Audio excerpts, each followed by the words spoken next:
Anda menyaksikan Breaking News Kompas TV. Saudara, hari ini pembongkaran pagar laut terus dilanjutkan. Setidaknya sebelumnya di hari ke-6 pembongkaran pagar laut ini sudah dilakukan sepanjang 15,5 km dari total 30 km, Saudara.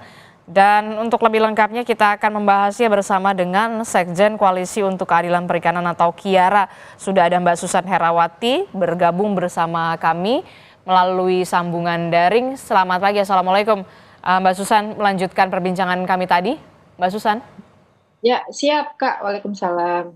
Mbak Susan, ini kan kalau tadi Anda sebutkan, karena merujuk pada Undang-Undang Cipta Kerja, kemudian akhirnya dikenakan denda administratif. Nah, sebenarnya bisa tidak pemerintah ini merujuk pada peraturan yang lain agar ada efek jera terhadap para pelaku pemasang pagar laut ini, Mbak Susan? Iya, menurut kami sih sebenarnya kalau mau memberikan efek jera, ya negara bisa menggunakan, Undang-Undang 1 itu sebenarnya yang kami laporkan ke Bareskrim juga ya, dengan menggunakan Undang-Undang 1, tahun 2014. Artinya negara harusnya memiliki power gitu ya untuk menentukan sanksi seperti apa yang memang akan dibebankan gitu.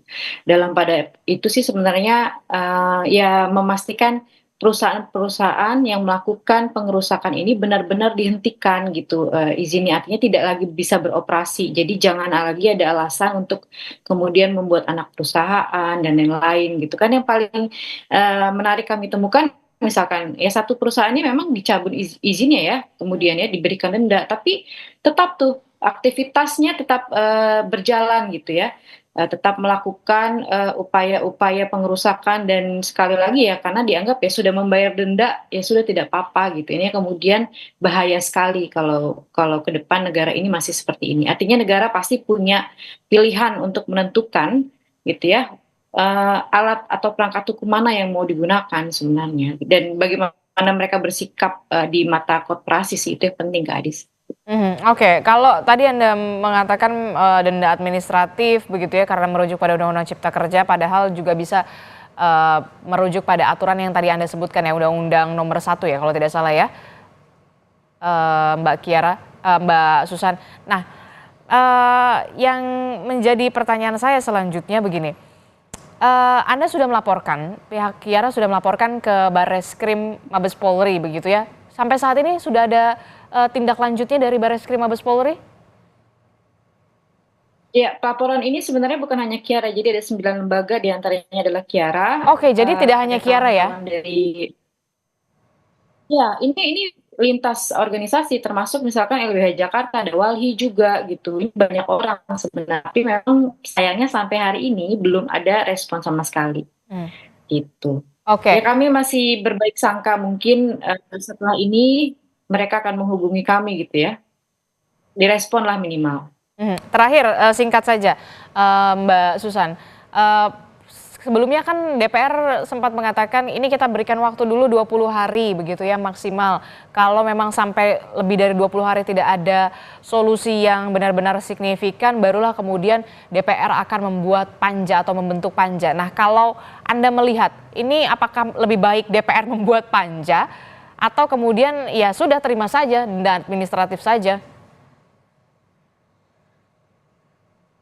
Ya yang pasti kalau 20 hari masih belum terungkap, ya mungkin panja ini salah satu solusi yang memang kami, ya 50-50 ya, tapi memang yang perlu dilakukan adalah memang evaluasi luar biasa ya, di dalam, lintas kementerian gitu ya. Karena memang ini menandakan bahwa untuk, menarik para pelaku, ternyata dari bulan September sampai hari ini masih butuh waktu yang panjang gitu. Harusnya sih evaluasi juga dilakukan, bukan hanya, tadi membuat panja, kemudian juga memang ada hal yang signifikan lah dilakukan gitu.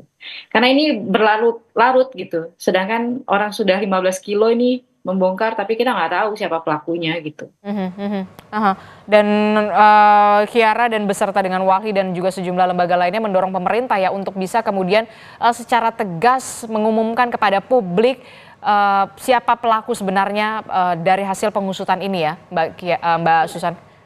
Tunjukkan bahwa memang, negara ini, tidak tunduk terhadap korporasi, artinya tidak powerless di mata para investasi ini gitu. Mhm. Karena ini jadi sorotan publik, bagaimana negara bersikap, dan kalau kemudian ini gagal, ya sudah pasti masyarakat Indonesia pasti kecewa.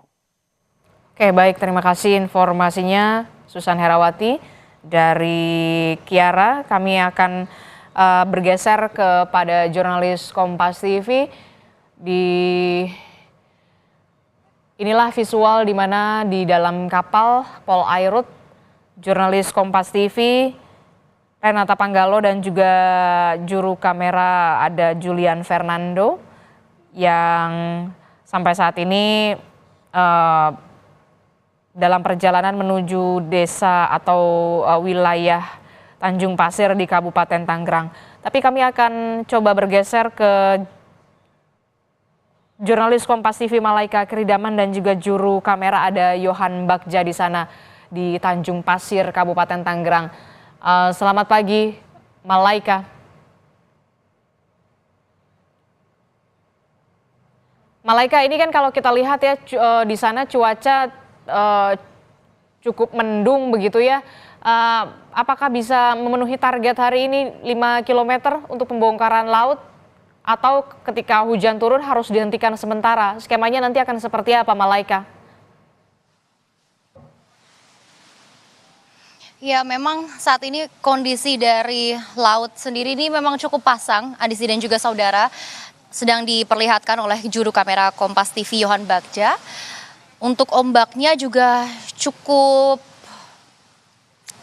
besar begitu ya, dan memang kalau kita lihat cuaca dan kita berkaca di hari-hari kemarin, cuaca dari Jakarta sendiri dan juga Tangerang itu cukup mengalami curah hujan yang cukup tinggi, sehingga memang tadi saya juga sudah sempat berbincang dan bertanya begitu ya kepada para anggota TNI AL yang melakukan pembongkaran pagar laut jika memang terjadi curah hujan yang cukup tinggi dan juga apabila ombak ataupun kondisi laut yang cukup pasang, ini memang pembongkaran ataupun pencabutan pagar laut akan dihentikan sementara atau akan ditunda dan akan dilanjutkan ke esok hari. Namun kalau sampai dengan saat ini memang cuacanya saat ini Adisi dan juga saudara cukup mendung, namun memang masih bisa melakukan aktivitas dan memang tadi para anggota TNI AL juga masih bisa begitu ya untuk melakukan pembongkaran ataupun pencabutan pagar laut. Yang saya mau ceritakan Adisi, tepat di sebelah kanan saya ini adalah dua kendaraan yang sebetulnya sempat digunakan untuk melakukan pembongkaran maupun pencabutan pagar laut. Kalau yang di sebelah kanan, saya akan menjelaskan di yang sebelah kanan dulu.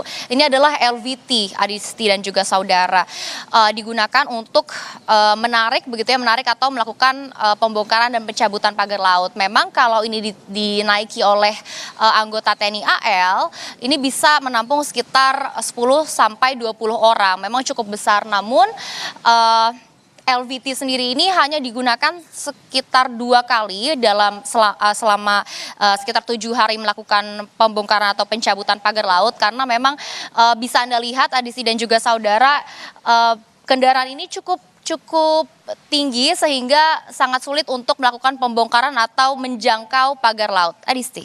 Oke, baik, terima kasih informasinya jurnalis Kompas TV Malaika Kridaman melaporkan langsung dari Kabupaten Tangerang dan juga juru kamera ada Yohan Bagja di Kabupaten Tangerang. Dan ini adalah visual di mana jurnalis Kompas TV Renata Panggalo bersama dengan juru kamera Julian Fernando sudah berada di tengah laut begitu ya untuk bisa menuju ke lokasi pagar laut di wilayah Tangerang, Banten.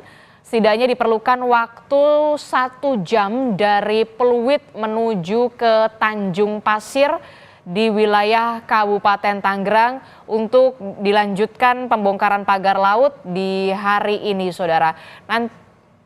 Kita akan nanti update lagi informasinya karena memang jurnalis Kompas TV Renata Panggalo ini sedang berada di tengah laut, kemungkinan juga sinyalnya juga terganggu begitu ya, tapi kita nanti akan update lagi informasi perkembangannya dari pembongkaran pagar laut yang terus berlanjut di hari ini.